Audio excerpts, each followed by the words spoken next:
Punctuation Society! This is going to be one of our first of many weekly meetings. Now, as you may have noticed, Comma is not here. I specifically did not invite her. This is a comma-free society. Hey, that rhymes! I, exclamation point, have finally found something that I am not excited about. Comma! She's so annoying how she talks on and on and on. Once she thinks she's done with something, she just links what she says onto something else, and it's so annoying. And when I'm annoyed, I leave, and everything else gets pretty boring. Period, question mark, semicolon, and everyone else. I'm pretty sure you're on me with this. What was that? Oh, you like her parentheses. Well, I don't care if you like her. She makes it impossible to do anything around here.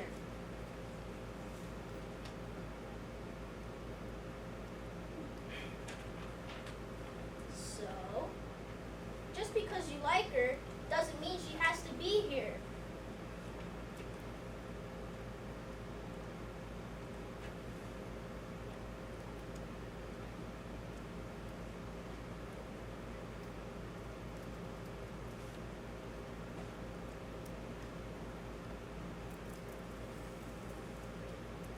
No ellipses. There is not going to be a vote on whether comma's going to be here or not. I'm the president, so I get final say. Wait, how did all these capital letters get in here? This is for punctuational marks only. Oh my God, this is so stressful. Ugh, no wonder nobody uses exclamation marks anymore. Okay, good. Okay, quiet everyone, pay attention. Anytime you're ready, Victoria. How I'm feeling? Well, if I'm honest, no. I go on every day feeling empty and alone. I mean, yeah, sure, from the outside in, I look like this girl with all these friends. But really, no one knows the real me. My family? Yeah, they're great, but I feel like I don't belong. I see a few therapists, and they'll prescribe all sorts of medication, but none of it really works. Medicine's not magic. All it does is cover up the emptiness and loneliness. But that doesn't mean I'm suicidal or anything. Well, not any more than the next person. I guess everybody thinks about it one time or another. Medicine's not magic. It's a temporary fix. And temporary isn't forever. So eventually, I'll snap. Everyone does. But until then, just see. Start anytime you'd like. So, okay, like right now, for example, the Haitians need to come to America. Some people are all, what about the strain on our resources? But it's like when I had this garden party for my father's birthday, right? I said RSVP because it was a sit-down dinner. But people came that, like, did not RSVP. So I was, like, totally bugging. I had to haul butt to the kitchen, redistribute the foods, squish in extra place settings. But by the end of the day, it was like, the more the merrier. And so, if the government could just get to the kitchen, rearrange some things, we could certainly party with the Haitians. And in conclusion, may I please remind you that it does not say RSVP on the Statue of Liberty. Okay, thank you. I know that you are a one and only child, Mom, and you always wanted a brother or sister when you were a kid, but you just didn't know what you were wishing for. Thanks to you, I have 2 older sisters, and believe me, I do not want another one. I mean, sure, I wouldn't mind being an older sister for once, but I already have enough problems with my 2 other sisters. Lena may be the oldest, but that does not make her the boss of me, even though she's convinced that she is. Sure, she may seem nice, sweet, and innocent, but I can prove that wrong. I saw her kissing Joshua on the sidewalk outside of our house last night. She makes me keep her secrets by threatening to smother me with my own pillow while I'm sleeping. And Stacy isn't much better. Remember that report card she brought home? Yeah, that was a fake. I I saw her skip in math class to hang out with her friends, and she stole my diary to keep me quiet. I want to know why you can't figure these things out. I mean, there's no way she could have gotten a 149% in math. I mean, sure they say that the oldest kids are the smartest, but I am proof that the scientists are wrong. So I hope you just gained a few pounds or just bloated or something, because if there's another baby in that stomach of yours, I may have to go find different parents who will let me be their one child. Okay. Good job. Isabella.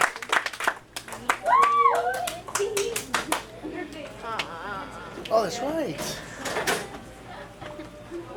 You shouldn't have went. You shouldn't have went. Oh, I would have forgotten.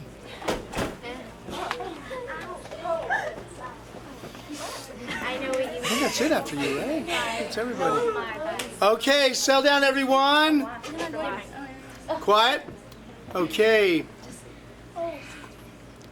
So I'll tell you when I'm recording. I'm recording right now.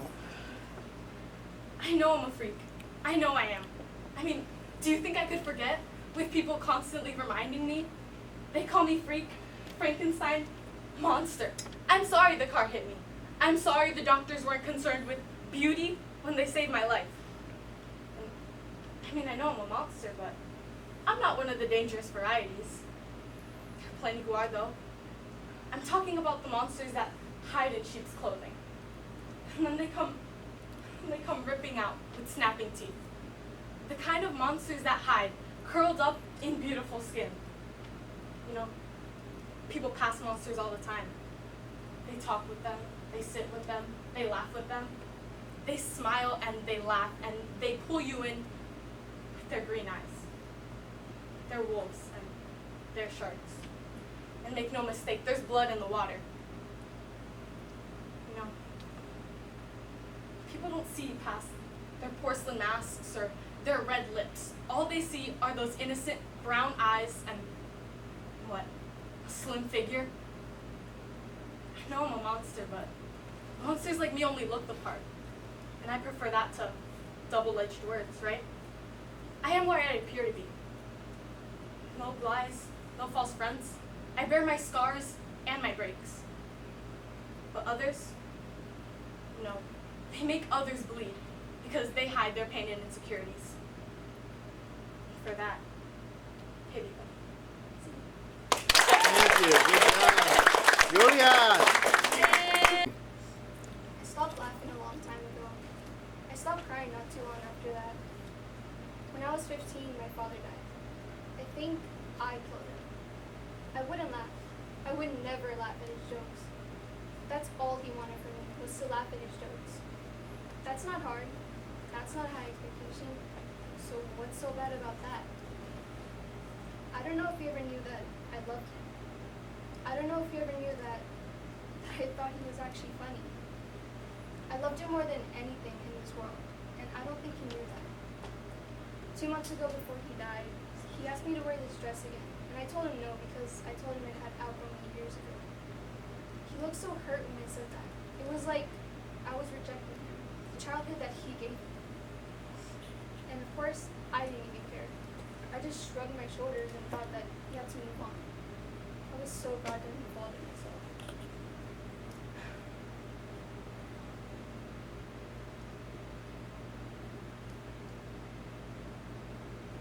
I loved him more than anything in this world. And of course, I had to be cool. I had to be a teenager. I had to be defiant and not listen to my parents. I couldn't show him that I actually cared. I couldn't show him that I loved him. Then he died. He died, and he never knew. He died with only the bratty words of a spoiled teenager in his mind. I couldn't say goodbye. I couldn't say I love you one last time. I love you, Dad. I'm still your little girl. I'll always be a little girl. Just hold me for a little while, please. Good job. Good job. This is how I imagined my first breakup would be. I'm sorry. It is not you, it is me. I feel our connection has been lost and I have fallen for someone else. I want to break up with you. What? Why? Why me? I thought you loved me. I guess I was wrong. And this is how it actually went. So, I want to break it with you. Cool. And this is how I imagined my first marriage proposal would be. You are the love of my life. You are the one. We belong together forever, like pineapples on pizza. Like drinking orange juice after brushing your teeth. You make me happy every day. I love you. Will you marry me? OMG, OMG, OMG, yes, of course, I love you. And this is how it actually went. Yep, that's right. Still waiting on it. I hope that my life will take a big twist because at the pace it's going, I'm going to end up like the crazy old lady from across the street with 40 cats and 0 husbands. Recording. Have you ever made a wish? I make them all the time. I watch for the first star I see each night. Starlight, star bright. First star I see tonight. I wish I may, I wish I might have the star I wish tonight. I always make the same wish, but I can't really tell what it is. Then it might not come true. I really want it to. It would change my life. I go to wishing well for lucky pennies. Those pennies you find that other people have lost. Unlucky for them, lucky for me. Then I go and I toss them at my fountain at the mall or wishing well in front of my own museum. Every time, making a wish. Have you ever wanted anything so badly in your life? So badly that you can't imagine your life without it? It would be so sad if my life wasn't different. If things didn't change. If I was just stuck here, in this life. But I won't stop wishing. I can't. I don't want to be left with nothing. 0. Give me some meaning to make the suffering worthwhile. Nancy. Good job. How was my day? Well, imagine this. You're in the classroom and the one kid you absolutely detest walks up to you and asks to borrow one of your pencils. Of course, your first thought is, ew, no way am I letting you borrow one of my pencils, freak. Only something takes over your mouth and you actually hear yourself say, sure.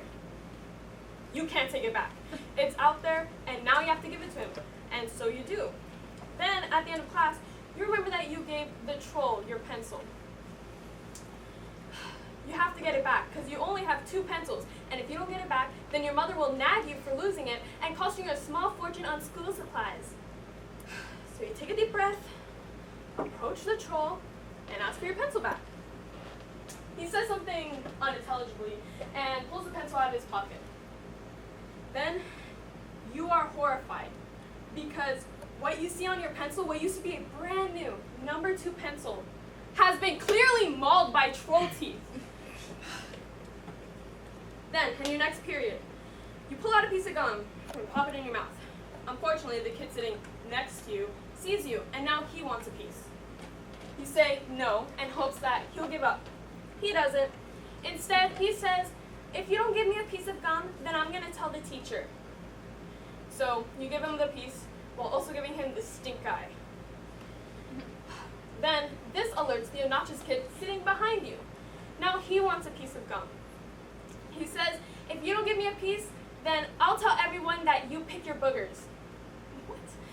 What? In frustration, you give him a piece of gum, hoping that nobody else notices the exchange. They don't. But what they do notice is the weird kid and the obnoxious kid blowing gargantuan bubbles during the classroom. Now everybody is wondering where they got a piece of gum.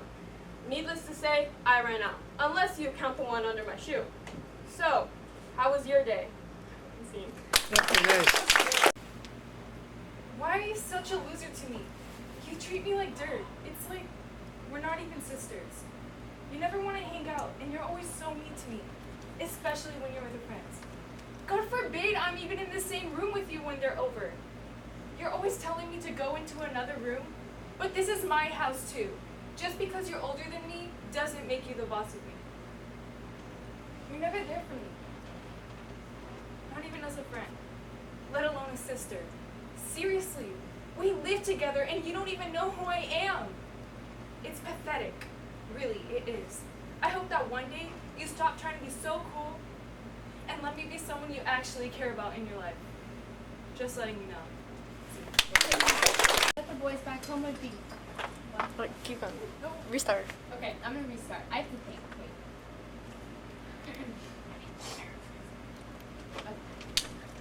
Look at you now, Miss Shelley. Bet those boys back home would be doing a lot of howling if they saw you now. Look at the wonderful things time has done to you. And I bet when I go to Hollywood, they'll wonder where this goddess came from. But my past will be a mystery, because nothing before this moment isn't worth telling about. All that being born is one of the biggest letdowns of all. I was wrapped up in a space with my little mama for what? Pop out, stick around, screaming, wondering if this was such a good idea. Wondering if someone told me sooner. I don't know if I will come out. Okay. Oh, I'm going. Okay. Hi, Maddie Thielman. It's such a pleasure to be here. Here's my script. Hey man, do me a favor, start over again when you come in. But lady, I told you everything was fine. My dad didn't mean to get mad. He wanted to be left alone, and I just went into the room to get a pencil. That's why he left me out in the snow. If he didn't forget I was still out there when he left, I'm sure he would have let me back in. He told me all the time that if I behaved, he wouldn't have to hit me. He didn't do this. I got hurt when I was playing. Can I go home now? My dad's gonna think bad things like I ran away. I wish my neighbors would have never called you. My dad always says that people should mind their own business. So, can I go home now before it gets worse? He's gonna hurt me more. I have to go. Sorry. And see. That's all you want, isn't it? That's what you do. It's why you create drama in the family. Attention! You are never happy unless the world is talking about you. You can't go a day without creating some kind of drama so everybody can be thinking about you. And that makes you happy. Why are you so sick in the head? Why? Why can't you just be normal and not so freaky like that? It's crazy and weird, and there are better things you can do to have people think about you. Do some good things once in a while, and you'll have people thinking about you and feel good about yourself. Don't you want that? Don't you want to feel good about yourself? Good job, thank you. Dad, can I talk to you about something? I don't know how to put this exactly, but I'm wondering if maybe you'll listen to me this time. You know I love you. And do you remember that you gave up smoking when I asked you to? Well, I want you to stop drinking now. Dad, listen. Please don't just look away. This is important. You're changing. And I don't like the person you're becoming. I want my real dad back. You know, the dad who's charming, sensitive, kind, and loving. The one who can pick up his guitar again and play better than most guitarists out there today. You're a great man, Dad. And I want you to give your life the importance it deserves. To give us, your family, the importance we deserve. We understand that you work hard, and we don't take it for granted. But when you drink, you become this aggravated, selfish, rude person. You lack charm, patience. You lack all the great things about you. Just because you're in your 60s, it doesn't mean that life can't begin again for you. Every day is a chance for a new beginning. For all of us. Please, just give up drinking. I want you to change. See? Listen up, doggo. I'm the boss around here. I was here first, and as a feline, I had the advantage in the smarts department. See that bowl over there? That's mine. If I see you sniffing around it, you'll be sorry. Trust me. I might be small and all, but I have these mighty weapons in my paws. Have you ever tangled with a cat before? Well, don't. You'll find out mighty quick that we're a force to be reckoned with. Now, over there, that's my bed. The one that says princess, of course. Yours is the one that says woof, which rhymes with goof, as in goofball, which most dogs are. You see, the humans, they respect me. I don't go sniffing around or going in the backyard and rolling around, or even wagging my tail like a moron. You see, I have dignity. I wouldn't do tricks for treats. That's the greeting. Hey, what are you doing back there? Hey, go find some other dog's butt to sniff. You see, I'm boss around here. See?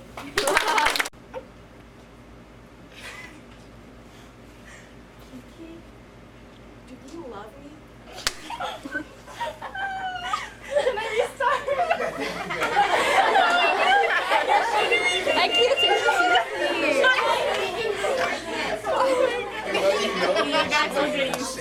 What was that? Okay, guys, don't. A witch Let her focus. Let her focus. Okay. My face is red. Let her focus, guys. Okay. Anytime you're ready to start, it's still rolling, right, Juliet? Kiki, do you love me? Are you riding? Said you never ever leave from beside me. Cause I want you and I need you. And I am down for you always. KB, do you love me? Are you riding? Say you never ever leave from beside me. Because I want you and I need you and I'm down for you always. Look, the new me is really still the real me. I swear they're trying to kill me. They gotta kill me. I've gotta make some choices. And I'm running out of options. Because I've been going off, they don't know when to stop. And when you get to topic, I see that you've been learning. And when I take you shopping, you spend it like you earned it.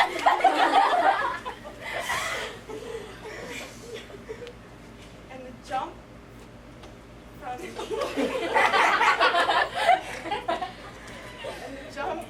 okay, that confirmed it. Same. And scene. I don't see why I'm here. I'm not the one who needs therapy.